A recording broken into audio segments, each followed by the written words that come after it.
Hello everyone, welcome to the Ateneo Cord webinar called Cares in the Workplace, Caring for Employees During COVID-19 Pandemic.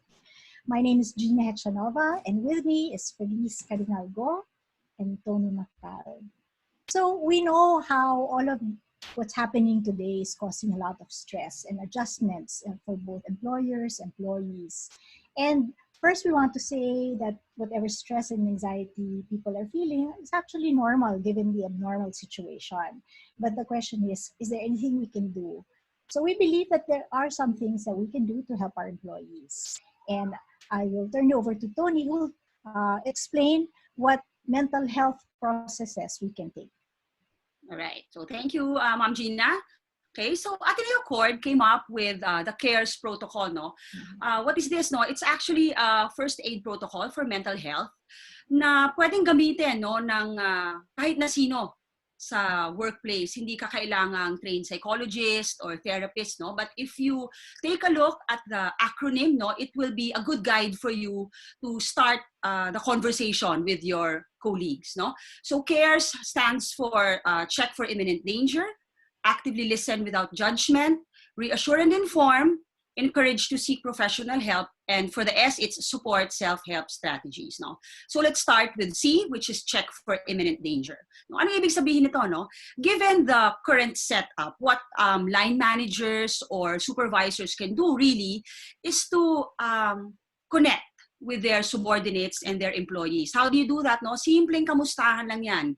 Phone call, SMS, no? Kung ano man yung social media na available for sa pareho, no, for both parties, okay? So, ano yung pwede natin gawin, no? When we check for imminent danger, kamustahin natin, kamusta ka, kamusta yung pamilya mo, no? I'm calling to ask how you're managing given the new setup, itong work from home, no, na pinapairal. Okay? At saka, ano pa yung mga pwedeng assistance na pwedeng i-extend ng organization sa iyo. Okay. And then for A, this is actively listening, no, without judgment. Anong ibig sabihin nito ulit, no? Again, given the constraints, no, na meron sa setup ngayon na work from home, no, sa conversation natin, just keep in mind that we suspend judgment. Ano man ang ikwento or i-share ng inyong colleagues, no, just be very accepting and open about it, no? No matter what difficulties or challenges they share, no, even if this is not something that we feel or this is not something we experience, no, let us honor, no, what it is that they are feeling at the moment, no. So ano yung mga pwede nating examples, no? Ano ba yung mga dapat nating sabihin when we actively listen without judgment? So bigyan natin sila ng some examples of good responses and not so good responses. So for example, sabi ng employee, grabe nakakapanik na talaga. Ano yung not so good example or what should we not say? I think it's important not to dismiss or belittle what they're feeling. So for example, you want to avoid saying things like, oh, ka naman, bakit may symptoms ka na ba? Or, sumunod ka na lang, just pray, mawawala na yan, relax ka lang. Alam mo, baka heart attack pa makapatay sa'yo, hindi yung virus. Oo, no? Wag tayong nagbibigay ng advice. Wag gano'n, no? Instead, what we may say is, oo, marami talagang naguguluhan, no? Mahirap talaga yung sitwasyon nating lahat ngayon. Okay? Ang daming fake news, ang daming totoong balita, hindi na natin minsan ma-distinguish. Talagang pwedeng maging source of confusion yan, no? Or I understand, no? Dahil sa uncertainty ng situation, mahirap talaga itong ginagalawan natin. Paano naman pag sinabi, ang hirap naman ito, ang hirap ng work at home, ayoko na nito. Ano ang pwedeng response natin? Well, siguro first, some things to avoid would be to say, oh, ungrateful mo naman, pasalamat ka nga, may trabaho ka pa. Or, okay kaya itong work from home, ang sarap-sarap, madali lang to. Oo. Instead, no, again, what you can say is, mukhang challenging talaga itong setup na to, bago siguro sa iyo to, no? O kaya ano ba ang nagpapahirap dun sa arrangement na work from home? Yeah. I think it's also important that we reassure them, di ba, Tony, na parang kung ano man yung nararamdaman nila, normal naman yun eh. Hindi naman sila kakaiba dahil nagpapanik sila o natatakot sila. Oo, definitely, no? Bawat tao, iba-iba tayo ng way of coping and adjusting to challenges, no? So R, which is reassure and inform, will really just tells us, no, na you ask your employees, ano eksaktong measures na ginagamit nila to cope with the situation, with the difficulty, no? And in the event na may maikwento sila sa atin na parang feeling nyo medyo hindi kagandahan yung ginagamit nilang coping mechanisms, no? This is also your chance to help them broaden their coping mechanisms, no? Saan ba nila hinuhugot to? Kasi baka nga mamaya, no, umiinom na sila, tulog na lang sila ng tulog, o nagpapanik na lang sila, no? So, ito yung perfect opportunity for us to help them, no? So, pwede kang mag-advise dito or magbigay ka ng suggestions in terms of what more can they do. Tony, kailan ba dapat na ine-encourage na sila humingi ng tulong or lahat ba ng tao kailangan ng professional help? Okay. So for letter E, no, in the CARES protocol, it stands for encourage to seek professional help, no. Totoo niyan, no, na may mga tao nga na mas grabe yung kanilang level of panic or worry or anxiety sa panahon na to, lalo na if they have close family members who are getting sick, no, or they themselves are getting sick already, no. So if we are able to determine at some point during our conversations that it is no longer within our ability to help or to offer suggestions, no, it may already be best to connect them to someone, no. Mag-suggest tayo ng mag-seek sila ng psychological help, no, and refer them. Of course, yung challenge din nga rin at this point, no, medyo paano nga ba, hindi naman sila makalabas ng mga bahay nila, no. So baka rin naman hindi mental health professional yung kailangan nila, no? Baka naman yung questions nila, yung sources of anxiety nila, may kinalaman sa trabaho. So who is the best person to talk to, no? It may be the HR department, the finance department, yung mga ganon, no? So yun yung mga kailangan din nating alam when we talk to our employees. Ang kagandahan sa nangyayari ngayon, dumadami na rin yung mga professionals, mental health professionals who are offering free online counseling. Yes. So hanapin po natin, if you're HR, hanapin po natin itong mga links to these groups para ma-refer din natin yung mga empleyado natin. So Tony, a little bit more, kailan kaya nila kailangan i-refer ang isang empleyado? Okay. So, whether nag-reach out kayo or may empleyado kayong nag-reach out sa inyo kasi nga medyo mabigat na yung sitwasyon nila, no? The best time to seek professional help really will be when you are able to determine that your colleague is showing high levels of distress, no? Medyo hindi na nakokontrol o hindi na nakaka-function. Ayan na, no? Kahit sa pamilya, medyo hindi na makarelate, wala na makausap, nagpapanik na lang, o kaya, no, they actually express hopelessness or the desire to end their lives. Hindi naman lingid sa kaalaman ng mga tao na merong in desperate situations, no, na minsan ang naiisip na lang nilang way to cope is to end their lives at this point, lalo na kung meron ng sakit yung mga tao sa paligid nila. So natatakot na sila, no. So pagka ganito, medyo kailangan nating maging mas proactive pa in connecting them, as Ma'am Gina said, no, to professional help na nakikita natin na available ngayon, increasingly online. So tandaan natin yung the tendency to harm self or others is a very important signal for the need for professional help. Mahalaga rin siguro na we also encourage people to support self-help strategies. So ito yung last S sa ating CARES. And this, medyo madami na tayong nababasa tungkol dito, pero for us, we are coining the term, the acronym Selfcare, so which stands for staying safe, practicing physical distancing, observing proper hygiene, maghugas ng kamay, use PPEs pag lumalabas, eat nutritious meals and at regular times, limit exposures to upsetting media coverage, and get information from credible sources. So, bawasan natin yung pagkalat din ng fake news para hindi din tayo maka-set ng ibang tao. So, find ways to relax, keep busy, learn something new. C, kahit na physical distancing, ayaw natin ng social distancing in the sense na mag-isolate tayo sa ibang tao. So let's reach out to other people. Madalas pag crisis o pag emergency situations, minsan nagse-self-medicate yung mga tao through alcohol, tobacco, illegal drugs. So let's avoid the use of substances to cope with our negative emotions. And then R, in self-care is remembering our strengths. Marami naman tayo siguro din napagdaanan iba pang pagsusubok. So, ano kaya yung mga ginamit natin strategies noong mga panahon na yon? Alalahanin natin. Kasi meron tayo lahat, may kalakasan tayo na kailangan lang natin tatandaan at palabasin. And then E, exercise, sleep, pray, meditate regularly. So let's take care of not just our bodies, our souls, and our minds as well. So the CARES protocol can be used to help employees at an individual level. Ano kaya ang pwede namang gawin ng organizations to help their employees beyond their psychological needs? Okay, so Core did a study on what organizations can do on the organizational level to help their employees during this time, no?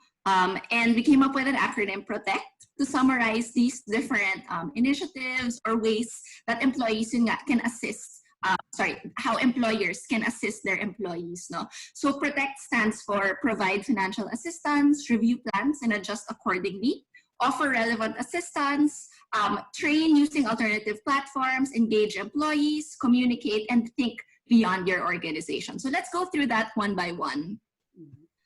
The first is to provide financial assistance. No, it's important during this time to give employees a sense of financial security, especially since things are so uncertain.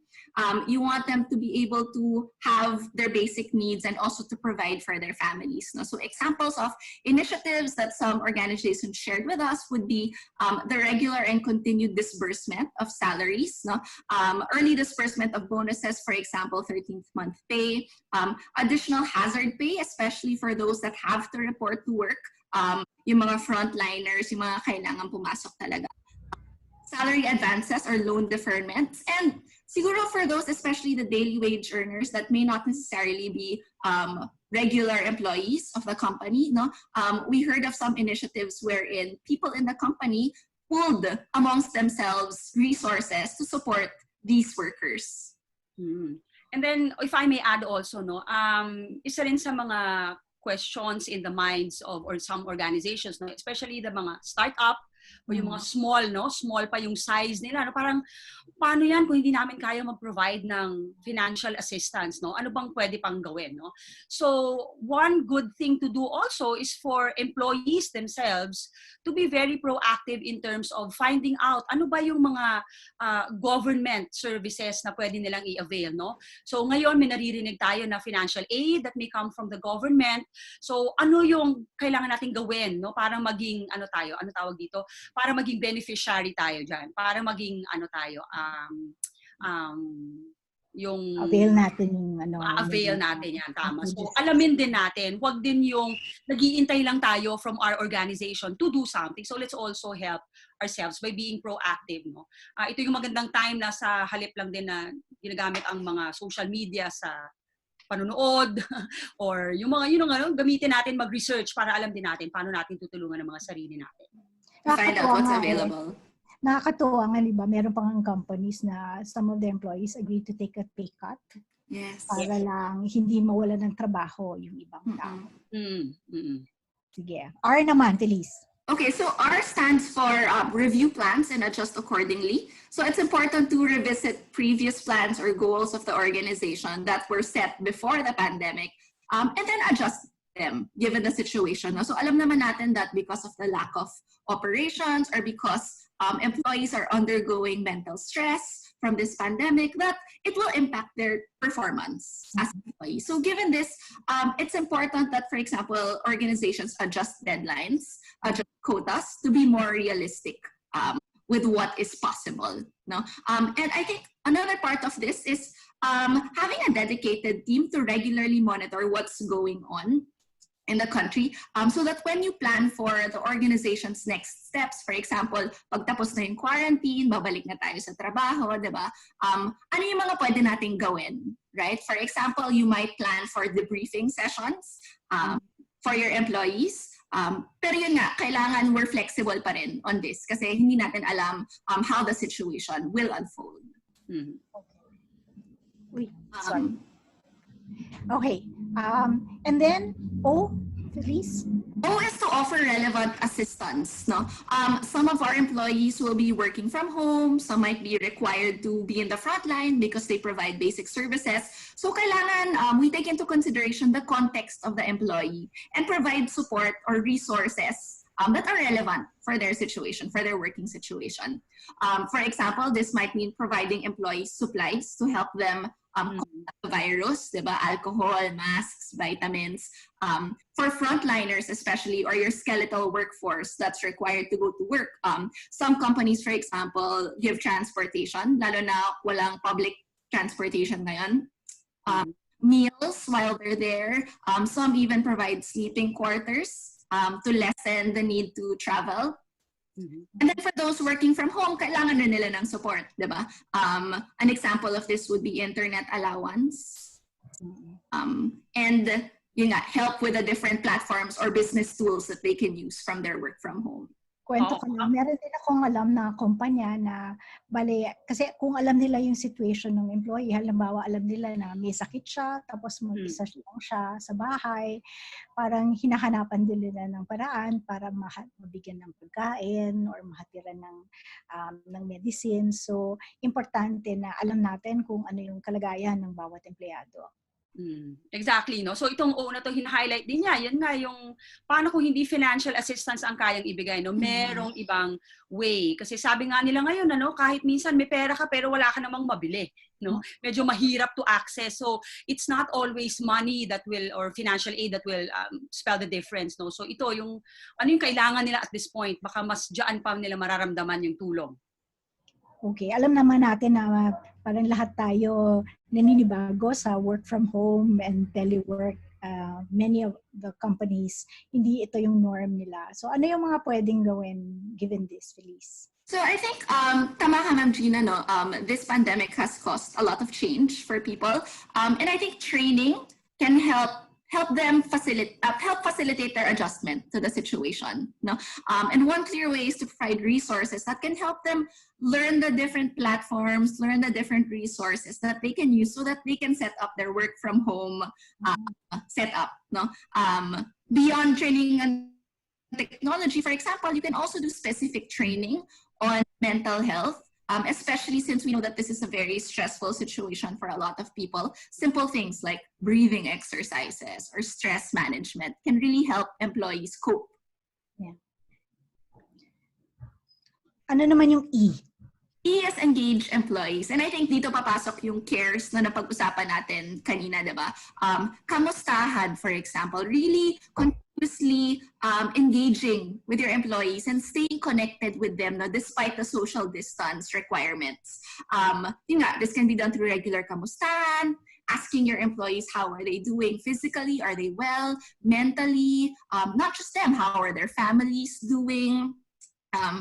There were also a number of creative strategies that were suggested by the organizations. So for example, things you can do online together, like workout sessions, prayer time, na sabay-sabay, diba? Games also. So these can help siguro lessen the stress of employees and help them still feel connected and cared for. Gusto ko yung suggestion na yan. Katulad nitong continuation of birthday greetings, no? Kasi parang hindi kailangan na sa panahon na to, lahat tayo nalulungkot palagi o lahat tayo down, no? Kasi kung ito na yung tinatawag nating pwedeng maging bagong normal natin, ano? So, tuloy ang buhay natin, no? So, hindi kailangan laging seryoso. Kailangan meron tayong opportunity also to distress ourselves, no? So, yan, yung mga bingo games, prayer sessions, importante yan na kasama yan sa patuloy nating ginagawa. Zoom karaoke. Well. Sige. And then, communicate. Mahalaga ngayon. Communicate? Yeah. Yeah. For communicate, it's important for leaders to make their presence felt. No? And this can be done by, for example, giving a message from the president, from the supervisor, from the leader to reassure their employees, no, give them inspiration or to show that you support them. All right. Especially if the organizations have frontliners, diba, yung talagang kailangang nasa labas ng bahay and they're faced with all these different hazards. This might be very helpful for them. So regular communication can also be done through newsletters, for example, and yung laman ng newsletter na yun, pwedeng work-related, updates about the organization, but it can also be like factual information about COVID, for example, to help them, adjust or to learn what they have to do. Nung isang araw, nagsishare kami ng mga ano ang websites na ginagamit mo pag exercise. So ano ang websites na ginagamit mo sa meditation. So just sharing resources and links to things that people can use. Important. And last, what is T? The last for Protect, T is really, I think, an invitation to think beyond and consider also beyond the organization. No, this pandemic affects society in general, not just your organization, not just you. And this is where I think the spirit of the Filipino Bayanihan comes in. No, so think beyond the organization involves finding ways to help people even beyond your organization. So these include, for example, clients, if you have suppliers, distributors, other partners or stakeholders. Paano ba gawin to? For example, by just being flexible on systems and processes, maybe even payment schemes, diba? Basic message here is there are many things that are not within our control, but there are things that we can do both for ourselves and for our employees. Last words, Felice, Tony? Okay, for me, no, at the end of the day, what we really need to do is to touch base, no, keep it kahit simple, pero maramdaman ng mga empleyado natin that we are sincere sa ating mga efforts to connect to them and to give assistance to them. No, yun naman at this point na hindi tayo magkakasama sa opisina, no, na maramdaman nila that their employers, their bosses are still with them, no, during this uncertain time.